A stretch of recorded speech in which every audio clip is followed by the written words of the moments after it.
Sebuah nama Asep, apa namanya? Maknanya? Ataupun Rialdi, apa namanya?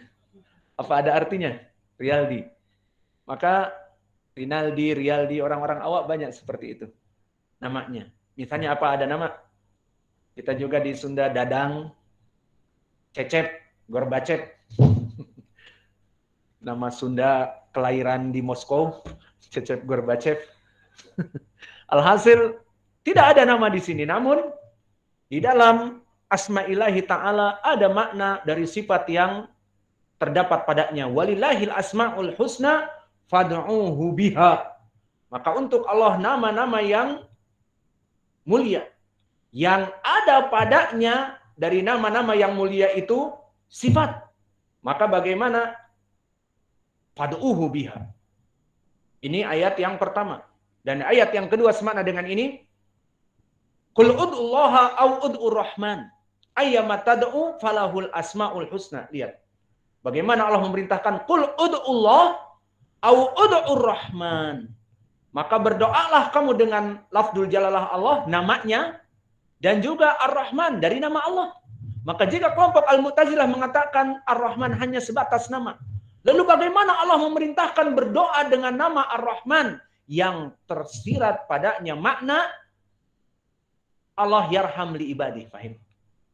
Maka begitupun ud'ullah, ucapan Allah, kata mereka Allah hanya sekedar nama Allah, with the name of the God, Allah, sudah. Tapi bagi ahli sunnah Allah maknanya makhluk yang diibadahi, yang disembah di seluruh langit dan bumi. Itu makna dari kalimat Allah. Alhasil dari sini ayat-ayat yang kita baca tadi, qul ud'ullah au ud'ur rahman ayyamat tad'u falahul asmaul husna, jelas di sini. Dimanapun kamu berdoa, kapanpun kamu berdoa, ayyamat tad'u falahul asmaul husna, sebutkan nama-nama Allah itu. Karena dengan nama-nama Allah ini, kamu berdoa dengannya akan lebih diijabahi. Maka tidak cukup dengan itu. Di dalam ayat yang lainnya di dalam surat Al-A'raf, alladzina yulhiduna fi asma'i sayudzawna ma kanu ya'malun. Maka orang-orang yang mulhid kepada nama-nama dan sifat-sifat Allah seperti Al-Mu'tazilah, menetapkan nama saja dan tidak menetapkan sifat, maka mereka dinamakan mulhidun kepada nama dan sifat Allah Jalla wa'ala. Maka mereka termasuk kelompok sesat. Ini kelompok yang kedua. Siapa? Al-Mu'tazilah. Kelompok yang ketiga, Al-Falasifah. Dan mereka Al-Falasifah asalnya mereka belajar filsafat dari siapa? Apakah dari Nabi Muhammad dan para sahabat? Tidak. Mereka belajar dari orang-orang Romawi kuno. Siapa tokoh-tokoh filsafat? Aristoteles, Plato. Maka mereka orang-orang yang wallahu alam beragama apa? Yang jelas bukan muslim. Mereka menjadikan asas bahwa akal adalah segalanya. Sehingga keimanan tergantung dari akal. Masuk kepada akal tidak? Keimanan kepada demikian dan demikian, wah tidak, ya sudah kita tidak mengimaninya. Contohnya, azabul qabr. Orang yang meninggal dikubur, setelah seokan sandal terakhir akan datang dua malaikat menanyakan man rabbuk wa madinuk wa man nabiyuk. Tidak bisa menjawab, fayudrabu baina ainai fayasih wa yusma'u min kulli syai'il thaqalain. Semuanya akan ditanya, jika tidak menjawab akan dipukul oleh malaikat tersebut, menjerit, didengar oleh semua makhluk kecuali dua makhluk yang berat, jin dan manusia. Hadits muttafaqun alaih. Maka mereka menafikan. Kenapa? Karena tidak masuk akal. Selama ini orang yang dikubur tidak ada yang pernah menjerit. Tidak ada yang pernah di antara kita mendengar. Tidak masuk akal. Berarti mereka menafikannya. Seperti itu. Maka kelompok Al-Falasifah jelas lebih tua daripada Al-Ja'ad ibnu Dirham dan Al-Jahm ibnu Safwan. Dan mereka kelompok Al-Falasifah haula yanfuna aidha, seperti kelompok yang sebelumnya dari sifat-sifat Allah Jalla wa'ala. Maka kelompok al-falasifah, mereka menganggap bahwa Allah wajib al-wujud bidatih. Wa annahu wahidun min kulli wajhin. Fanafu sifat al-bari ta'ala zaidah ala dat. Wa qalu inna ta'ala alimun bidat la ya'lamu zaidun ala datihi. Bahwa hanya Allah itu mempunyai sifat wajib wujud saja. Dan tidak boleh ditambah. Maka ini kelompok al-falasifah yang mana kita tidak usah membahas lebih dalam karena intinya mereka mengembalikan perkara kepada akal. Karena ajaran mereka intinya adalah ajaran dari kelompok kufar, Aristoteles, Plato, dan yang lainnya. Sehingga mereka menjadikan pemikiran-pemikiran orang kufar dimasukkan kaidah-kaidah akal untuk mendahulukan akal daripada an-naql, daripada Al-Quran dan Sunnah. Maka kita cukup menyebutkan dan kelompok al-falasifah jelas mereka menafikan sifat. Berarti 3 kelompok besar. Kelompok yang keempat, Asyiah. Maka mereka Asyiah ar-Rafidah dari kelompok-kelompok sesat yang sesatnya di bagian terbesar adalah gulu kepada Ali ibn Abi Thalib dan Ahlul Bait. Hadal asal. Namun kelompok al-Mubtadi'ah ma'ruf. Yadkhulu fil asya'. Maka mereka kelompok Asyiah ar-Rafidah yanfuna sifatillah aidan. Wa kadzalika sami'na al-an al-Huthi min ar-Rafidah fil Yaman yaqulun yanfuna adabil qabr fa hada laysa biba'id li'anna ahlal bid'ah yakhrujuna minas sunnah fa yakhtalifuna fi asya' wal i'tiqad al-katsirat. Maka Syiah menafikan sifat Allah Jalla wa Ala meskipun mereka intinya adalah hulu kepada imam-imam mereka. Dan menyelisihi ahli sunnah dalam berbagai segi dari imamah. Mereka mengatakan Ali radhiyallahu anhu yang pertama menjadi imam bukan Abu Bakar dan Umar. Bahkan Abu Bakar dan Umar dikatakan oleh mereka al-jibt wa tawud. Tafsiran siapa? Al-Ismailiyah ataupun Al-Makarimah. Telah terdahulu. Maka ini asas dari mereka kelompok Asyiah. Namun kelompok Ahlul Bid'ah mereka pun masuk di dalam kesesatan yang lain. Apa itu? Selain mereka permasalahan imamiyah, mereka menafikan sifatillah. Maka mereka menafikan sifat-sifat Allah, di antaranya yang telah kita lewati sifat apa? Sifat ru'yatillah. Di dalam pembahasan kita Rad ala Ar-Rafidah telah kita sebutkan bahwa asal dari pembuatan kitab kita Al-Akhbar As-Sahihah fi Ru'yatillah dikarenakan datang kepada kita orang-orang Syiah Rafidah dari Amron yang berobat kepada kita. Kemudian ma'ruf kita mempunyai maktabah di klinik kami dulu. Maktabahnya penuh dengan kitab Syekh Muqbil. Al-Jami'us Sahih mimma laysa fi sahihain, As-Sahih Al-Musnad fil Qadar wa Asbabi Nuzul bla bla bla. Maka mereka mengatakan, "Doktor, anta min tulab Al-Wadi'i." Wahai doktor, kamu muridnya Imam Al-Wadi'i. Dikatakan oleh kami, "Na'am." Akhirnya malah menikos kita. Sambil berobat, menikos kita. "Apa pendapat kamu tentang melihat Allah?" Kata mereka. Kita katakan, Ahlu Sunnah menetapkan melihat Allah di akhirat. Tidak di dunia. Kemudian kita sebutkan dalil, mulai dari Al-Quran, wujuhu yawma idin nadirah ila rabbiha nadirah, dan juga Al-Quran liladina ahsanul husna wa ziyadah, wa Al-Quran kalla inahum an rabbihim yawma idin layahjubun lamahjubun, dan juga ayat-ayat yang lain, dan juga ahadits yang muttafaqun alaih, yang masyhur, inakum satarawna rabbakum, dan hadis Suhaib ibnu Sinan yang menjadi syarah di ladina ahsanul husna. Maka mereka setelah mendengar mungkin 10 menit dari pendalilan yang kita sudah capek menyebutkannya dari Al-Quran dan Sunnah, ujung-ujungnya, adapun pendapat kami, kita tidak melihat Allah di surga, apalagi di dunia. Titik. Selesai. Itulah keyakinan kami, Asyiah, kata mereka dengan bangga. Maka dari sini kelompok Asyiah, mereka menafikan sifat-sifat Allah. Di antaranya bukan hanya menafikan melihat Allah, tetapi laisilillah sama wala basar, tidak mempunyai wajah dan tidak mempunyai tangan. Dan juga tidak menetapkan kita ini akan melihat wajahnya, karena mereka menafikan wajah Allah Jalla wa Ala. Maka Allah itu tidak dilihat oleh mereka di dunia dan di hari akhirat. Maka ini balasan mereka. Semoga mereka tidak melihat Allah di dunia dan di hari akhirat, karena melihat Allah di hari akhirat kenikmatan yang besar bagi penduduk surga. Lilladzina ahsanul husna wa ziyadah.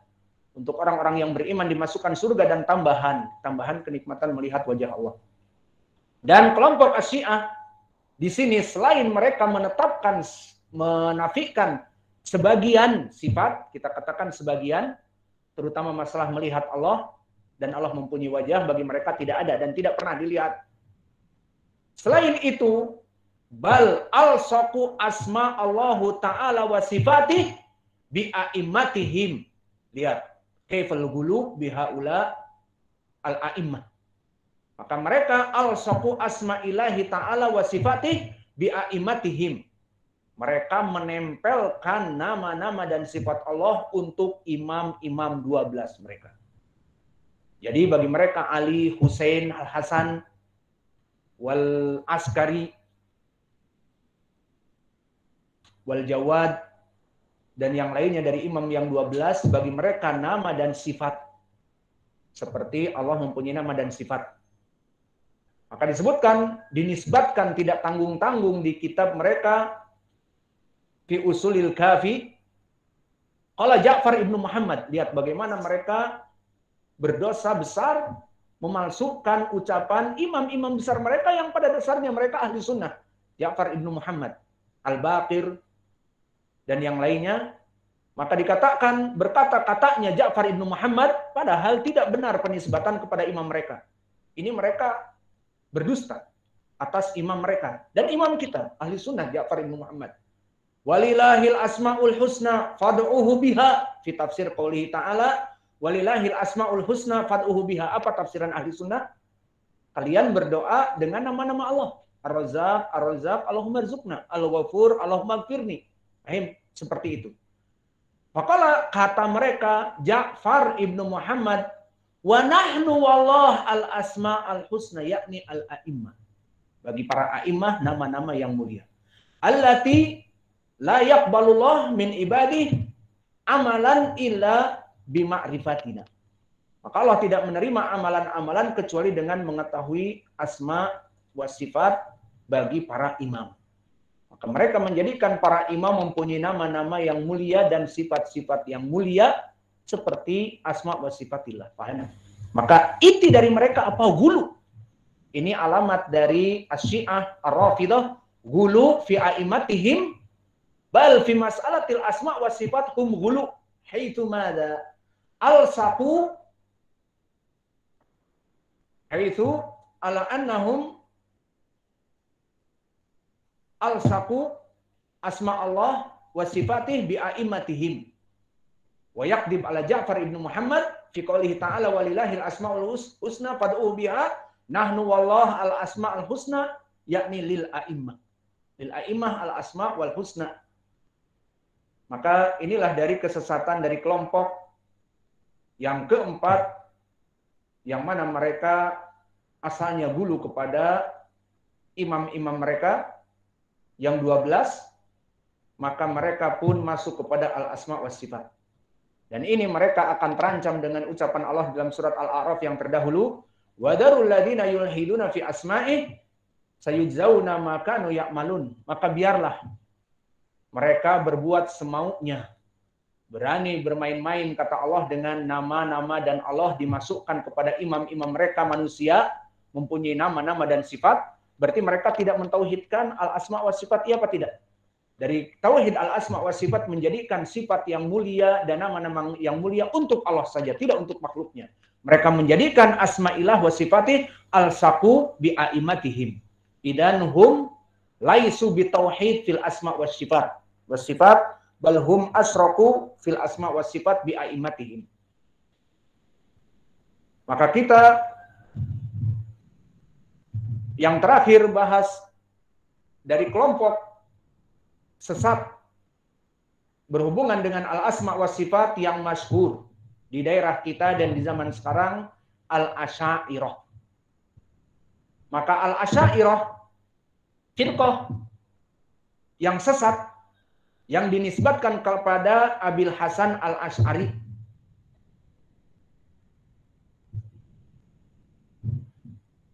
Rahimahullah. Maka Abul Hasan Ali ibni Ismail al-Asy'ari yang mana wulida di tahun 260 Hijriah, yang mana dia tinggal di Baghdad dan dia meninggal 324 Hijriah, maka ini adalah kelompok yang paling terakhir dari para kelompok ahlul bid'ah dari masalah al-asma was sifat.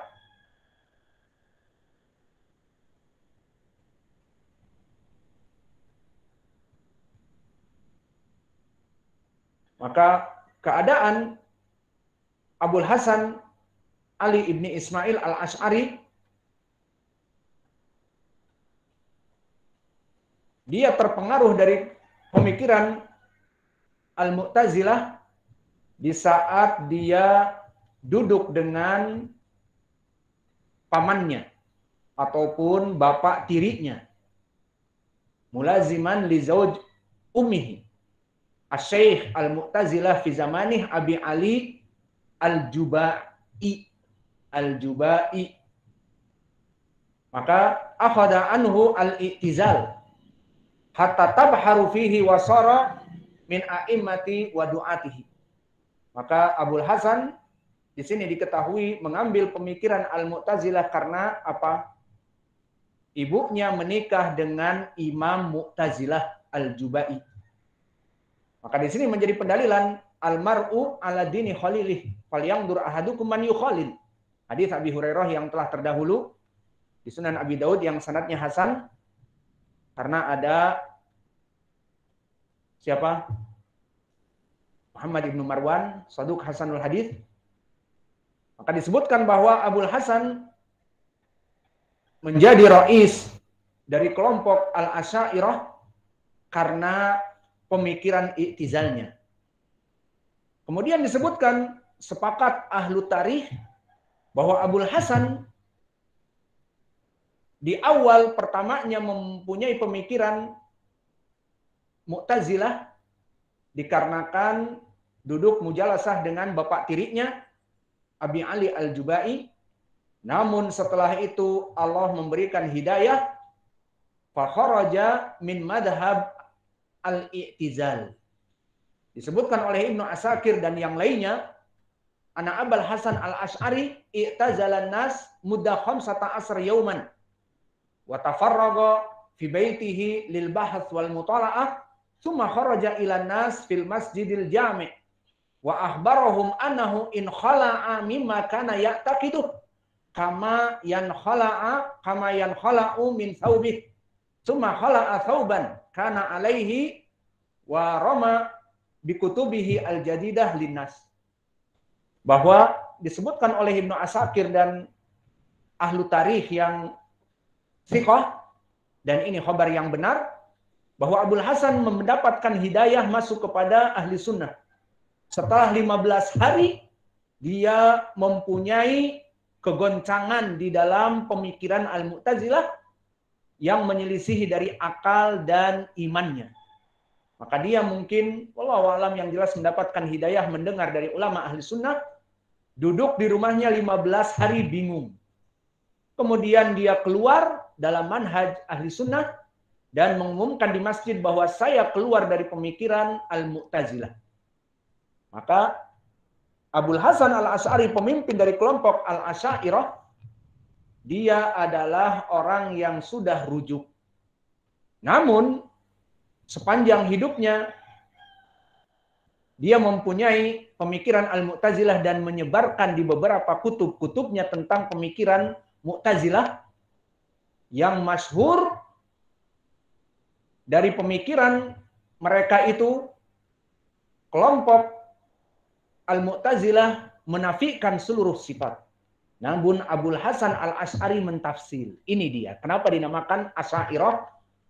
Nisbatnya kepada dia karena menetapkan sebagian sifat. Maka kelompok Al-Asy'ariyah membagi sifat-sifat Allah itu beberapa bagian. Dikatakan ittafaqu ala itsbatiha. Sepakat kelompok Al-Mu'tazilah menafikan sifat, kelompok Al-Asy'ariyah menetapkan sebagian sifat. Wahia sifat as-sab' yang dinamakan dengan sifat al-ma'ani, sifat yang 7. Ini ijma' bagi kelompok Al-Asy'ariyah yang asalnya dari Mu'tazilah, Abul Hasan ini kemudian merumuskan 7 kita harus toleransi dengan sifat-sifat Allah, 7 kita menetapkan. Dan nanti ditambah 6 jadi 13. Apa yang 7 itu disebutkan oleh Abu Mansur Abdul Qahir Al-Baghdadi di kitabnya Usuluddin, bahwa ijma' dari mereka kelompok Al-Asy'ariyah 7 sifat untuk Allah. Apa? Qudratillah, wa ilmuhu, wa hayatuhu, wa iradatuhu, wa sam'uhu, wa basaruhu, wa kalamuhu. Dinamakan dengan sifat al-azaliyah atau sifat al-ma'ani. Terserah nama-nama mereka, mau sifat azaliyah, ma'ani, yang jelas mereka menetapkan sifat yang 7. Dari sifat yang 7 ini juga mereka menambah 6 sifat dari sifat as-salbiyah, dan 6 sifat ini yang lebih masyhur di Indonesia, dan kita pun walau alam dari mana dulu sempat menghafal. Kayaknya dari guru SD kita, wujud dari sifat-sifat yang salbiyah ada 6. Apa? Wujud, al-qidam, al-baqa, wal mukhalafah lil hawadithi, wal qiyam binafsi, wal wahdaniyah. Ingat, dinyanyikan wujud, qidam, baqa, mukhalafatu lil hawadithi, wal qiyam binafsi, wal wahdaniyah. Ingat. Tidak tahu dari mana dulu kita belajar itu. Yang jelas saya ingat di kelas kita baca itu. Maka guru-guru kita dulu Al-Asy'ariyah di SD. Alhasil sifat Allah bagi mereka akhirnya 13. Selain dari 13 dinafikan. Ada tangan apa tidak? Tidak ada. Wajah tidak ada. Kaki tidak ada. Titian datang tidak ada. Sifat Allah yang disebutkan di Al-Quran sebagian, tangan, wajah, tidak disebutkan. Tapi diberikan oleh mereka adalah 7 ditambah 3 menjadi 13. Maka selain dari itu, tidak disifatkan Allah. Berarti mereka termasuk penafi sifat apa tidak? Penafi. Karena asma dan sifat Allah banyak dan luas, maka mereka menafikan hanya 13 saja. Lalu sekedar untuk mengetahui siapa dari kelompok ulama besar yang dinisbatkan kepada mereka dari kelompok Al-Mu'tazilah dan Al-Asy'ariyah. Yang pertama adalah Abul Hasan At-Tabari, yang dia meninggal 380. Dan dia adalah murid langsung dari Abul Hasan Al-Asy'ari. Maka di sini dia yang menyebarkan pemikiran Abul Hasan Al-Asy'ari dengan pemikiran yang masih sesatnya dahulu. Maka inilah keadaan dari kelompok Ahlul Bid'ah. Jika kelompok Ahlul Bid'ah sudah merebak dan mempunyai pemikiran-pemikiran yang salah, pengikutnya banyak, kemudian mereka gembongnya bertobat. Maka murid-muridnya yang sudah kebagian kursi, kebagian terkenal, menyebarkan madhabnya, dan sudah jaya raya, kaya raya karena madhab yang sesat ini, karena dia dari gembong-gembongnya, tidak bisa untuk kembali. Karena kalau dia kembali seperti gurunya bertobat, akan fakir lagi, kembali kepada sunnah. Bukan jadi gembong lagi. Maka Abul Hasan, dia bertobat, dia tetap berpemikiran kepada ucapan Abul Hasan Al-Mu'tazili zaman dulu. Paham? Maka yang masyhur di kitab-kitab di zaman sekarang adalah Abul Hasan At-Tabari, murid langsung dari Abul Hasan Al-Asy'ari, meriwayatkan pemikiran sesat Mu'tazilahnya yang mengatakan sifat Allah ada 13. Dan begitu pun dari orang-orang yang masyhur di zaman itu dan sering didendangkan kelompok Al-Asy'ariyah di Indonesia sekarang, Abu Bakar Al-Baqilani juga. Yang mana dia juga menyebarkan madhab Abul Hasan Al-Asy'ari.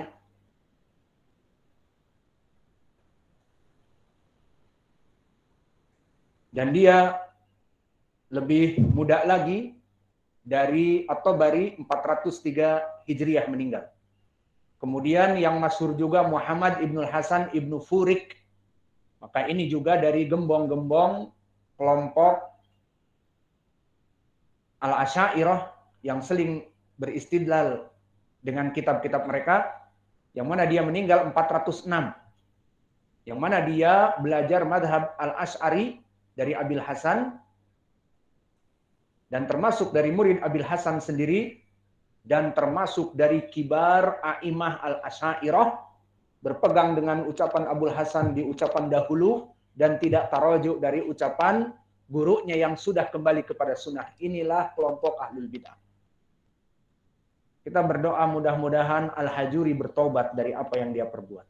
Ulu amin. Lagi pada puasa. Maka namun jika taubat kelompok Al-Hajuri idza taba, hal yarji'una atba'ahum, yang sudah mempunyai marokis qad masakal marokis wa qad istahara fil alam fulan min kibar atba' Al-Hajuri. Hajuri taba ila sunnah. Fahaula idza yatubun kamal Hajuri khalas tarokat dunia. Ma'had-ma'hadnya diganti menjadi ma'had salaf lagi. Akhirnya kembali fakir. Idan al-kalam kullu untusiba ila ahli sunnah kama zaman awal. Laisa al-masdar al-kalam ilaihim. Al-kalam la ya'ulu ilaihim. Al-mizan wal mi'yar la ta'udu ila afkarihim. Semua kaidah-kaidah tidak kembali kepada pemikiran mereka. Al-Hajuri qala nahnu madhab al-Hajuriyun idza tabal Hajuri khalas. Al-mafrud antum tatubun Allah. Tatba imamakum. La idza tabal Hajuri Allah yahdi. Idan al-Hajuri qatab Allah yahdi. Fanahnu narja ila madhabinal awal. Madhab al-Hajuri hakada al-Asy'ariyah. Maka Al-Furik, Ibnu Furik, dia menyebarkan manhaj Al-Asy'ariyah al-awwal. Dan begitu pun Imam Al-Haramain Al-Masyhur bi Al-Juwaini Al-Usuli, maka dia pun termasuk dari ulama dari orang-orang yang mempunyai pemikiran sedikit Mu'tazilah. Dan juga Abu Hamid Muhammad Al-Ghazali Al-Ma'ruf. Kitabnya apa? Kitabud Dhalal. Ihya Ulumuddin alladhi yaqulun ulama imatutuddin. Bukan Ihya Ulumuddin, imatatu ulumiddin. Mematikan, bukan menghidupkan ilmu agama. Maka dia meninggal di 505 dan dia mempunyai pemikiran di dalam kitab-kitabnya yang sesat seperti Ihya Ulumuddin, pemikiran Al-Mu'tazilah, dan termasuk dari ulama Al-Asy'ariyah. Namun disebutkan di akhir-akhirnya Iqbal ala hadis al-Mustafa wa mujalasah ma ahlil hadis fi akhir umri wa mutala'ah as-sahihain al-Bukhari wa Muslim.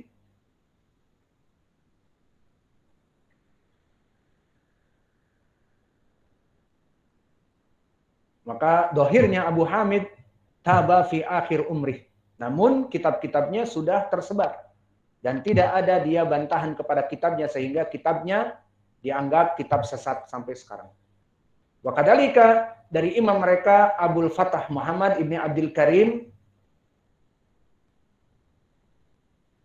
Asy-Syihristani yang meninggal setelah Al-Ghazali di 548 Hijriah. Yang mana dia setelah menyebarkan pemikiran Al-Mu'tazilah dan Al-Asy'ariyah, wa qad raja'a 'anil madahib al-kalamiyah ila din al-fitrah. Maka dia kembali kepada manhaj ahlu sunnah. Kemudian dia menulis kitab Nihayatul Iqdam di halaman yang keempat, alaikum bidinil ajaiz fa innahu man asna al-jawaiz. Agar kita ini kembali kepada kitab-kitab terdahulu, agama kita terdahulu. Maka inilah dari ulama-ulama yang masyhur dari pemahaman kelompok Al-Mu'tazilah. Kesimpulannya kelompok Al-Mu'tazilah, kelompok Al-Asy'ariyah yang mutaakhirin, maka mereka menyelisihi dari Abu Musa Al-Asy'ari. Sehingga mereka mempunyai akidah yang keluar dari sunnah dari berbagai segi. Pertama, al-aql, didahulukan daripada naql. Akal didahulukan daripada Al-Quran dan sunnah. Ini kelompok Al-Asy'ariyah. Al-Asy'ariyah di zaman sekarang seperti ini. Dan begitu pun menafikan sifat-sifat Allah dan menetapkan sifat yang 13 saja. Maka kita tutup permasalahan ini dengan ucapan para ulama, terutama ulama di zaman sekarang. Kita nukil dari fatwa Al-Lajnah Ad-Daimah. Ditanya Al-Lajnah Ad-Daimah tentang kelompok Al-Asy'ariyah yang menetapkan sifat Allah hanya 13 dan sebagainya. Maka dijawab oleh para ulama ahli sunnah di fatwa Al-Lajnah Ad-Daimah yang dipimpin oleh Syekh Ibnu Baz dan Ibnu Utsaimin padanya dan yang lainnya, aqidatu ahli sunnah wal jamaah anallaha ta'ala mausuf bisifat al-kamal wa innahu yusafu bima wasafa bihi nafsah fi kitabihil azim wa wasafa bihi Rasulullah SAW min ghairi tahrifin wala ta'tilin wa min ghairi takyifin wala tamthilin ala haddi qaulihi ta'ala laisa kamitslihi syai' wa huwas samiul basir. Maka manhaj ahli sunnah wal jamaah seperti diucapkan Syekh Muqbil persis sama, bahwa kita ini menetapkan dari apa yang ditetapkan oleh Allah selama Allah menetapkan itu di Al-Quran, di dalam hadis. Sesuai ucapan laisa kamitslihi syai' wa huwas samiul basir, menetapkan as-sami' wal basir dan tidak menyepertikan dengan makhluknya. Kemudian ini bantahan mereka kepada kelompok Al-Asy'ariyah di zaman sekarang dari fatwa Al-Lajnah Ad-Daimah, wa amal qaul bi annaha isrun au sab' au salasata asr fala aslalahu bal huwa mukhalifun li kitab wa sunnah wal ijma'. Adapun mereka orang-orang kelompok Al-Asy'ariyah zaman sekarang yang menetapkan untuk Allah 20 ataupun 7 sifat yang tadi, yang 7 sifat al-ma'ani yang asasi, atau ditambah dengan 6 yang silbiyah, wujud, qidam, baqa, al-mukhalafah lil hawadithi wal wahdaniyah dan yang lainnya, maka kata para ulama di zaman sekarang fatwa Lajnah Daimah mukhalif lil kitab was sunnah.